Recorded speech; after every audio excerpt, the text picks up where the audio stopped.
睇片之前記得 subscribe 我哋嘅 channel 啦。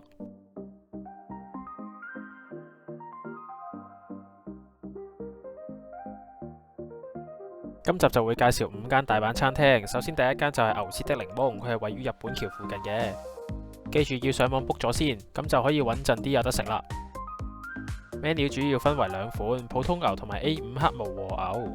除咗厚切牛舌之外，佢仲會有熟成牛舌同埋三文魚子飯嘅餐嗌嘅。款式就唔算好多，但係都夠我哋去食噶啦。仲有得望住佢哋去燒牛舌添。咁我哋就分別嗌咗普通厚切牛脷燒定食，價值3480 yen。第二個就係3款燒牛脷嘅套餐，價值3780 yen。每個餐都會包埋咖喱牛舌、牛舌湯、沙律同埋山藥嘅，仲有白飯任裝，都幾豐富噶。最後就嗌咗個厚切牛舌加 A5 和牛嘅餐，價值3980 yen。首先講下個牛舌湯，入邊都幾足料，有成5嚿牛舌。飲落都幾好味，唔會話好肥。佢有2個唔同嘅嘢俾你點牛舌嘅。首先係味噌，我覺得係出奇地同個牛舌好夾嘅。同埋呢個葱油，呢個就有少少似燒味飯嘅薑葱，都 OK 嘅，不過冇味噌咁好。跟住個咖喱牛舌呢都係好好食嘅，入邊有成3大嚿，佢係炆到好腍，基本上唔使咬都食到，用嚟撈飯好正。喺食呢間之前呢，我都諗緊一嚿厚牛舌可以好食到咩地步，使唔使一定要 book 位先有得食啊？但當我食完之後，我就明點解咁出名，佢真係整到勁腍勁好食，係我食過厚切牛舌入邊最好食嘅一間，而且佢啲配料都好多，令到你唔會淨係食一個味嘅牛舌。跟住呢個就同仙台牛舌差唔多，佢冇咁腍，但就有咬口啲，係唔同方面嘅好食。最後就到呢個 A5 和牛，幾香，但食落呢唔算好油膩，比起近江牛好好多，都係值得一嗌嘅。咁好食嘅嘢當然俾我哋全部清晒啦，我都好耐冇試過食3碗飯啦。佢啲飯仲要係用呢個乳虎煲，令啲飯粒粒分明，同埋會更有光澤。呢間牛舌的檸檬大阪同東京都有分店，真係一定要試下啊！第二間就嚟到梅田嘅銀座鳩，呢間係食拉麵嘅。我哋去嘅時候咁啱排頭位，所以就決定食啦。呢間係出名雞白湯拉麵，但我就俾佢個魚介拉麵吸引咗。當然煎麵都係出名嘅，我仲加咗個松露牛油雞肉飯。一入到去，店員會問晒邊個食邊個麵，就幫我哋分晒餐具同埋配料。呢間拉麵就用3號屋製麵，特色就係麵香比較重同埋彈性好。我最後就嗌咗蜆同蠔嘅拉麵，價值1680 yen。佢個湯係勁清嘅。呢碗就係松露牛油雞肉飯，價值400 yen。跟住我阿媽就嗌咗個醬油雞白湯拉麵，價值1400 yen。佢同普通嘅分別就係個湯會黃啲，冇咁白。最後就嗌咗個濃厚煎麵加蛋，價值1700 yen。煎麵比較抵，因為無論幾大幾細嘅麵都係一樣價錢。首先就講咗嗰個海鮮湯拉麵先，佢個湯望落係好淡，但其實係勁入味，每一啖都好似飲緊有蜆仔味嘅湯咁，仲晒我中意嘅嘢。而且佢隻蠔仲脹卜卜咁，勁有肉地，勁好食。佢啲麵同個湯係勁夾，而且無論係塊肉定嚿雞都好，都係毫無違和感嘅。之後就到呢個雞飯，我只可以話松露油係成個飯嘅精華。雖然細細碗400 yen，但每一啖我都食得好滿足，係少數拉麵鋪好食嘅飯。記得一定要嗌呢個。至於呢個雞白湯，佢個湯都幾結嘅，但唔會好鹹，幾啱啲食厭咗正常雞白湯嘅人可以轉少少口味。啲雞係好滑嘅，同個麵係幾夾，因為都可以索到啲湯。最後就係呢個煎麵，佢個湯入面都有好多雞肉，但個味道就冇乜特別。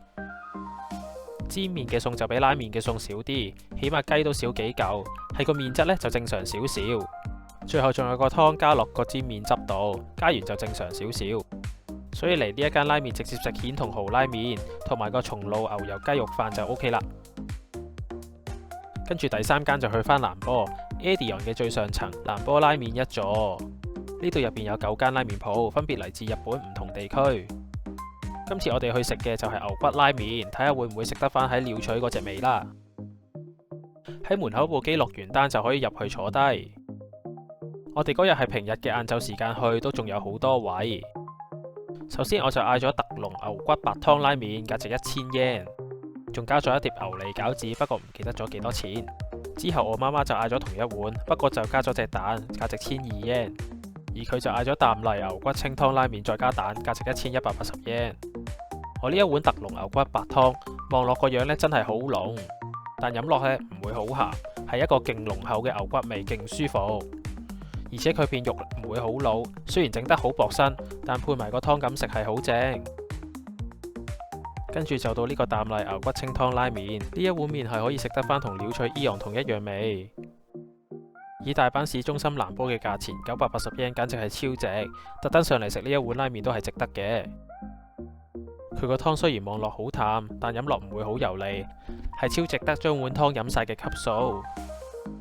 跟住講下呢個牛脷餃子，佢個味好濃，而且皮好薄，好有驚喜，自己一個嗌一份都唔過分。最後我哋清晒所有嘢，啲湯都差啲飲晒。總結嚟講，一間地點方便嘅拉麵鋪，1000 yen 嘅質素係超值嘅。有興趣嘅人記得過嚟試試呢間啦。下一間就嚟返日本橋，嚟到一間食放題嘅鋪頭叫大牧場。呢度有3個唔同嘅 course 俾你揀嘅，咁我哋就嗌咗最平嘅4980 yen 壽喜燒任食。食得呢啲放題都諗住全部自己嚟噶啦，點會估到4980 yen嘅壽喜燒都會有專人喺你面前整俾你食啊？呢個真係喜出望外，仲要個環境都幾乾淨，坐又坐得舒服，幾適合一家大細。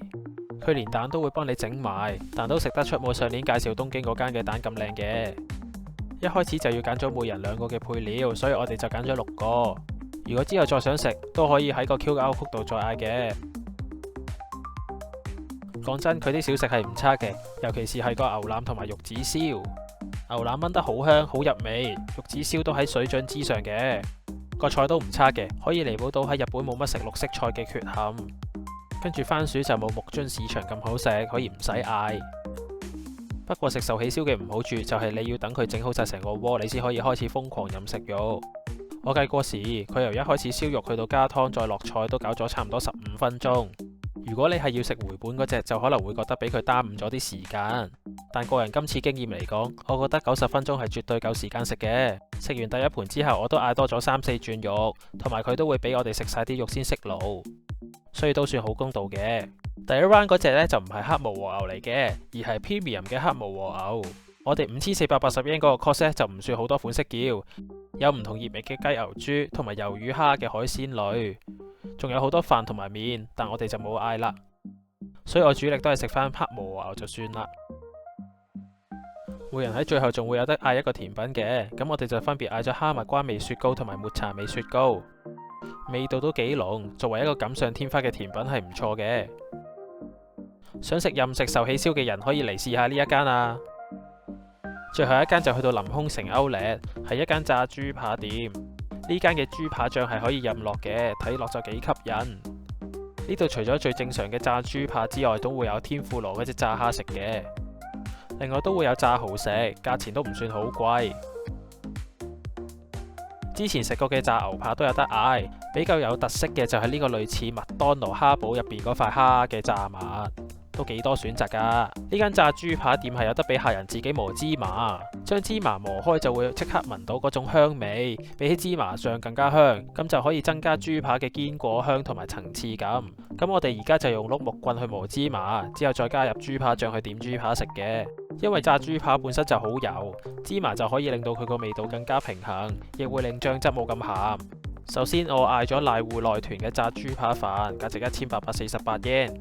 佢就嗌咗炸蝦餅加炸豬扒飯，價值1848 yen。兩個餐都係會跟飯同湯嘅，而個湯係有啲蜆仔喺入邊，飲落都唔錯。個豬扒呢就冇1號嗰個咁油膩，食得幾舒服，唔使食到頂住個胃。炸皮嘅話就1號嗰間會好食啲，但我覺得唔可以成日食太油膩，所以呢個就啱啱好。而佢嗰個蝦餅就真係好似麥當勞蝦堡嗰塊嘢咁，係幾好食嘅。但嚿豬就冇乜特別，我個豬扒就好食啲。行歐嚟嘅時候肚餓都可以過嚟食下呢間炸豬扒店啊！以上就係今次介紹嘅5間唔同鋪頭，睇下有冇一間啱你心水啦。記得 comment、like、share 同 subscribe 我哋嘅 channel。